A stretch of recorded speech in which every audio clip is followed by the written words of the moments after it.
I still recall the instant my phone buzzed, a notification illuminating the screen.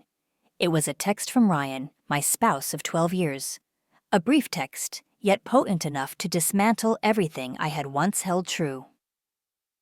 I don't love you anymore. I want a divorce. From now on, all communication will go through my lawyer. That was the entirety of it.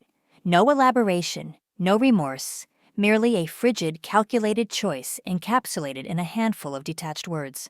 I blinked, verifying I hadn't misconstrued it. My breath hitched and my fingers quivered as I fixated on the screen. Ryan was at work, or so I presumed. There had been no prior indications, no protracted disputes, no distant quiet, no suggestion that he had emotionally detached from our marriage. We weren't flawless, but I had presumed our bond was resilient enough to withstand any challenge, and now he was terminating it in such a manner. I promptly phoned Ryan. The phone rang, but there was no answer. I persisted again and again, yet still no reply. I dispatched a text. "Ryan, what is this? Are you joking?" No response. Bewilderment swiftly morphed into apprehension, then into fury. 12 years together, and this was his chosen method of ending it. A flippant text, then vanishing without so much as confronting me. I compelled myself to inhale deeply, striving to remain composed. Perhaps something was amiss. Maybe he was under duress. Perhaps this was some form of misunderstanding. However, the more I pondered, the more I discerned something was awry. The manner in which Ryan phrased the message, so inflexible, so resolute, so devoid of emotion, it seemed as though he had meticulously premeditated this before dispatching it, severing communication instantly, routing everything through his legal representative. It wasn't merely callous, it was intentional. A sinking sensation permeated my stomach. I accessed my contacts and located the number of David Monroe, Ryan's attorney. I had never possessed a motive to contact him previously, but now everything was altered. The phone rang twice before an answer came. "Monroe speaking?" His profound, unwavering voice resonated through the line. I swallowed audibly, endeavoring to maintain my voice's composure.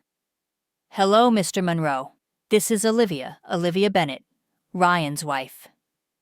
A protracted silence ensued before I detected a sharp intake of breath on the opposite end. "Olivia." His tone descended into something bordering on cautious. "Ryan has contacted you already?" I furrowed my brow. "You knew about this? What's going on? He just sent me a text saying he wants a divorce and that I should only contact you." Another silence, more extended this time. When Monroe spoke again, his voice was strained. "Have you signed any documents yet?" I froze. "No, just the text. Why are you asking me this?" This time I perceived something distinct in the background. Chairs shifting, papers rustling, then a hushed curse beneath his breath. "Damn it, Ryan, he really did it, didn't he?" Monroe wasn't addressing me. He was murmuring to himself. I clutched my phone more firmly. "Mr. Monroe, what is going on?" His voice abruptly became pressing. "Listen to me, Olivia. Do not sign anything. Do not agree to anything. And most importantly, do not talk to Ryan."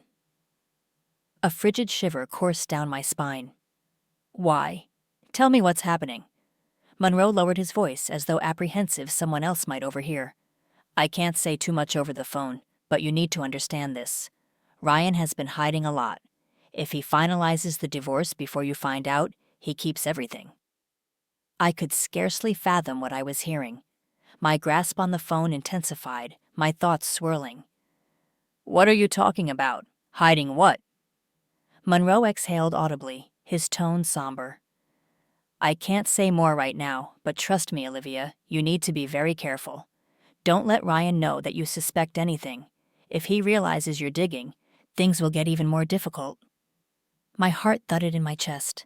I re-examined Ryan's text, and abruptly, it no longer felt like a detached adieu. It felt like a calculated maneuver, a meticulously devised strategy. I had expended 12 years in trusting Ryan, and now, in a solitary text, I discerned I might have never genuinely known him at all. However, if Ryan presumed I would unthinkingly sign anything without unearthing the truth, he had committed a grave miscalculation. I inhaled deeply, my hands balling into fists. I won't let this end the way he wants.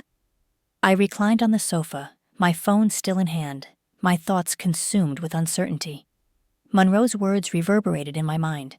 Ryan has been hiding a lot. If he divorces you before you find out, he keeps everything. I endeavored to consolidate everything. Ryan had perpetually managed our finances, but I had never given it much consideration.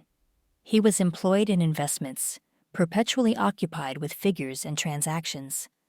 I trusted him implicitly.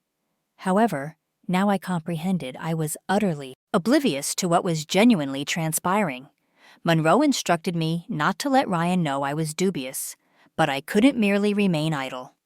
I necessitated information, and there was one individual who could assist me. Rachel Carter, Ryan's personal assistant for the preceding 7 years. I dialed Rachel's number, my heart palpitating. The line rang thrice before she answered. "Olivia!" Her voice sounded taken aback. We were never exceedingly close, but I was cognizant Rachel was dependable and thorough in her vocation. "Rachel, I need to talk to you. It's important." I endeavored to maintain my voice's steadiness, but the strain was unmistakable. She hesitated momentarily, then responded, "This is about Ryan, isn't it?" My chest constricted. "You know something, don't you?" A sigh emanated through the phone. "Meet me at Brewster Cafe on 5th Avenue in 30 minutes. I can't talk about this over the phone." I seized my car keys and departed the house forthwith. Rachel was already situated in a secluded alcove of the cafe when I materialized. She glanced around apprehensively, as though concerned someone was observing. "Are you sure Ryan doesn't know you're meeting me?" Rachel inquired the instant I sat down. I nodded.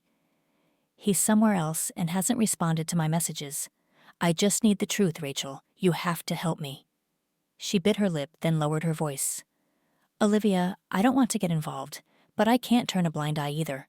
I've seen things I shouldn't have." I sat up straighter. "What things?" Rachel regarded me for a prolonged interval before vocalizing. "Ryan has been meeting with people I don't recognize. Late-night meetings, nothing scheduled officially. I accidentally overheard a conversation last week. He said, 'Once she signs, it's all mine. She'll never know what's missing.'" A chill coursed down my spine. "He was talking about me, wasn't he?" Rachel nodded. "I believe so. And that's not all. I also discovered that in the past 6 months, Ryan has made a lot of unusual bank transactions.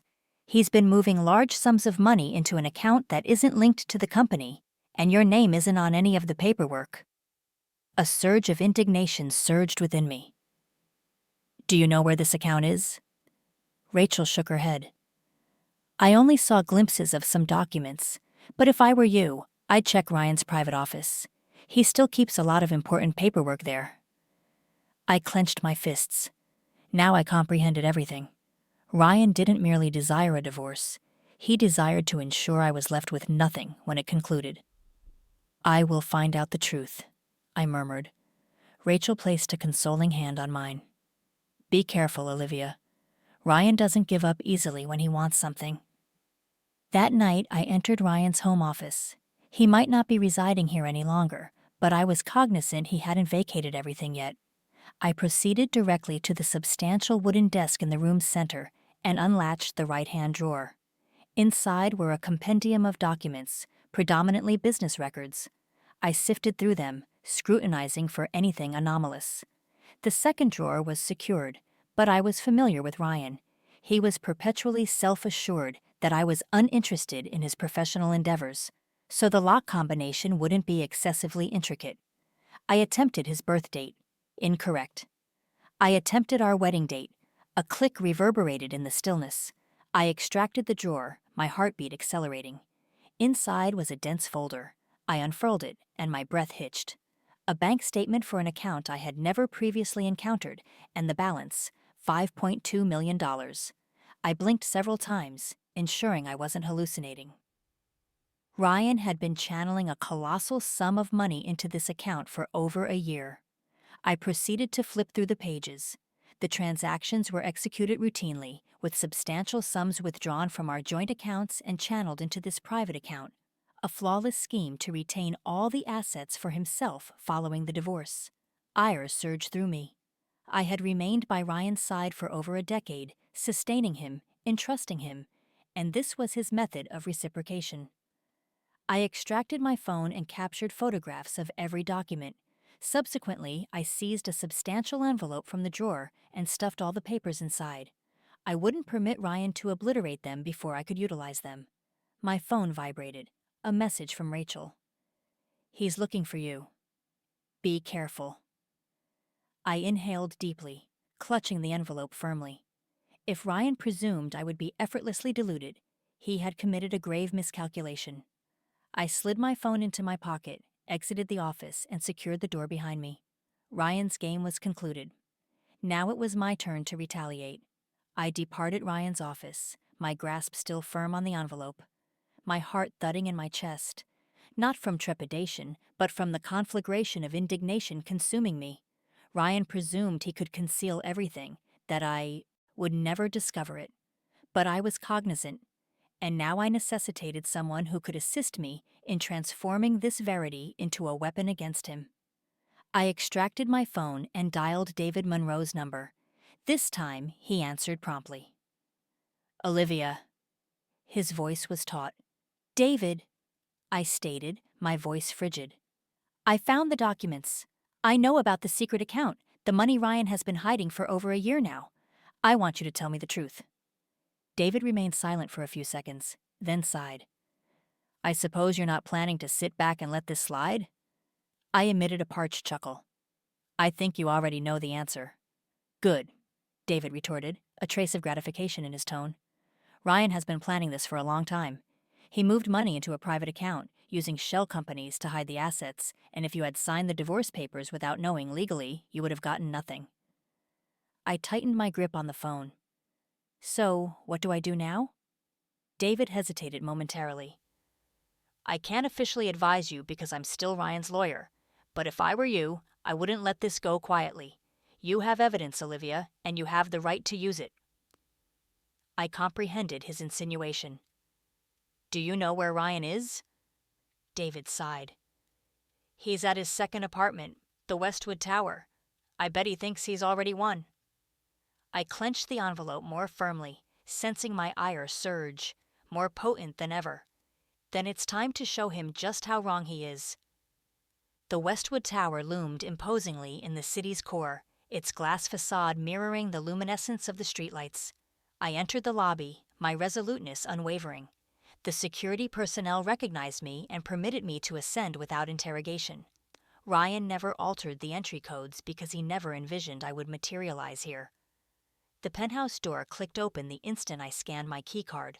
Ryan was seated on the sofa, a goblet of wine adjacent to him, his countenance utterly placid. When he perceived me, he elevated an eyebrow, as though my presence was an annoyance rather than a menace. "Olivia," he drawled, "I didn't think you'd come here." I advanced and hurled the compendium of documents onto the table before him. "And you, did you really think I wouldn't find these?" Ryan glanced down at the files, his gaze scrutinizing the audacious numerals imprinted across the pages. I observed his fingers constrict into a fist, but when he looked up, that conceited diminutive smirk still danced on his lips. "You really think this changes anything?" I folded my arms. "It changes everything. I know about the secret account, the money you tried to hide. I know you planned for me to walk away from this marriage with nothing." Ryan scoffed. "You have no proof." I canted my head, my voice tinged with defiance. "Then why do you think I'm here? I have everything. The documents, the bank statements, the transfers you thought I'd never see. And I didn't just keep them to myself. I sent them to someone you can't control." Ryan's countenance darkened. "Who?" I smirked. "David Monroe." Ryan bolted from his seat, his glass plummeting to the floor, shattering into fragments. "You talked to David?" I met his gaze with unwavering defiance. "Did you really think you could deceive everyone? That a single message and a few legal terms would be enough to push me out of your life without losing anything?" "You underestimated me, Ryan. He advanced a step, his gaze burning with ire. "You can't do this, Olivia." I shrugged. "I don't have to do anything. The law will take care of the rest now." Ryan clenched his fists, endeavoring to restrain his fury. "What do you want?" I regarded him directly in the eyes. "I want justice, and I will take back what's mine." Ryan retreated, his countenance paling. The smirk had vanished. He comprehended the game was concluded. I retrieved my envelope, pivoted toward the door, and just as I positioned my hand on the doorknob, I perceived his voice behind me. "Olivia, this isn't over." I turned back, a frigid smile adorning my lips. "You're right, Ryan. It's only just beginning." Subsequently, I exited the apartment, abandoning him standing there, a man who had just apprehended that everything he had striven to retain was about to disintegrate utterly. 3 weeks later, I entered the courtroom with a serenity I never envisioned I could sustain. Ryan was seated opposite me, his countenance rigid, but I could discern the strain in his gaze. He no longer bore the arrogance he had when we last encountered. This time he was cognizant he couldn't evade. David Monroe was seated beside me, perusing a dense folder of documents. We were primed. Every document, every iota of substantiation of the concealed assets was prepared. The judge scrutinized the files, then addressed Ryan. "Mr. Carter, can you explain why there is a secret account containing over $5.2 million that was not disclosed during the asset division process?" Ryan swallowed, audibly endeavoring to preserve his composure. "That money belongs to me. It has nothing to do with the marriage." David arose, his voice composed yet resolute. "Your Honor, this money did not exist before their marriage. Instead, it was withdrawn from joint accounts and transferred into a private account that Mrs. Carter had no knowledge of. This is a deliberate act of asset concealment during the divorce process." The judge nodded, then addressed Ryan.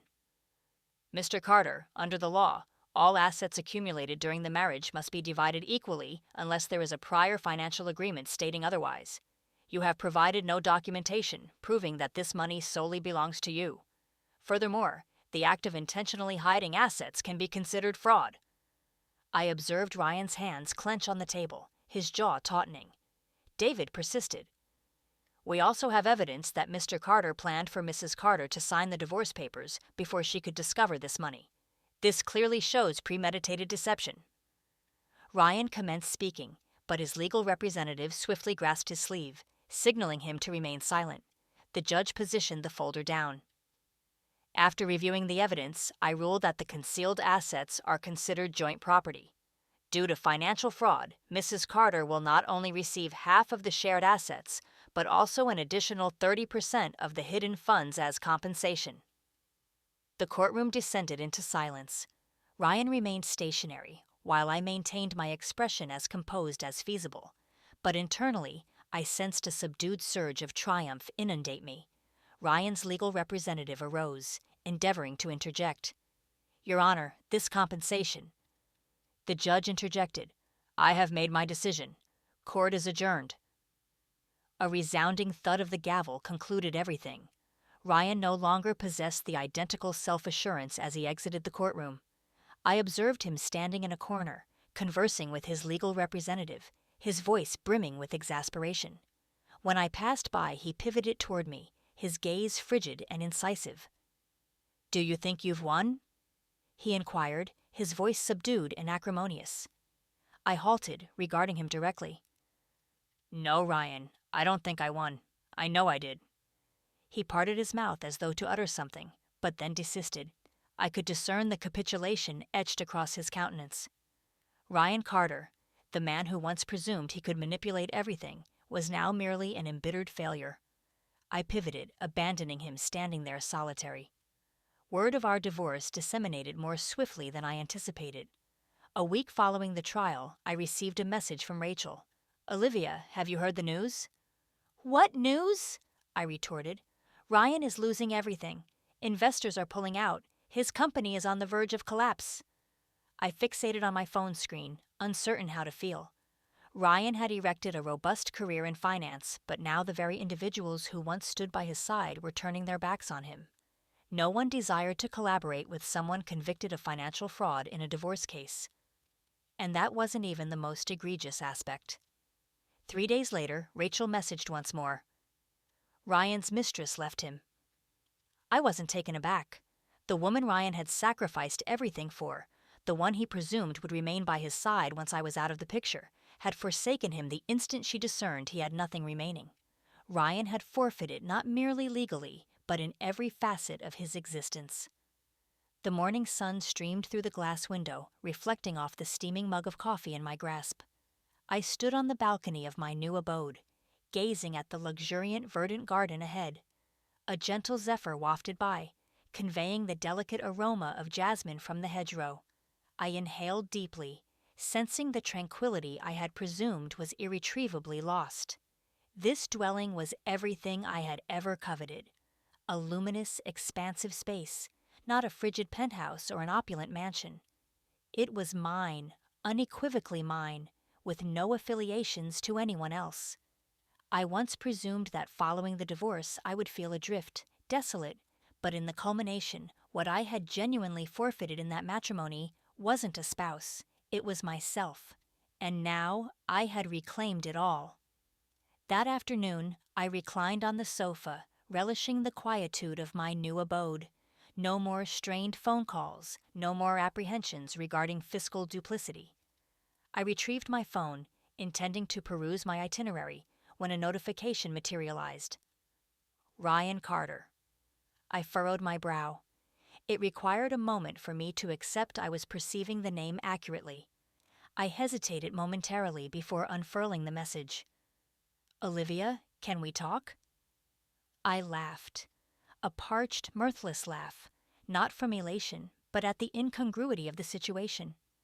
Ryan, the man who had executed everything to expel me from his existence, the one who endeavored to usurp everything from me, now desired to converse.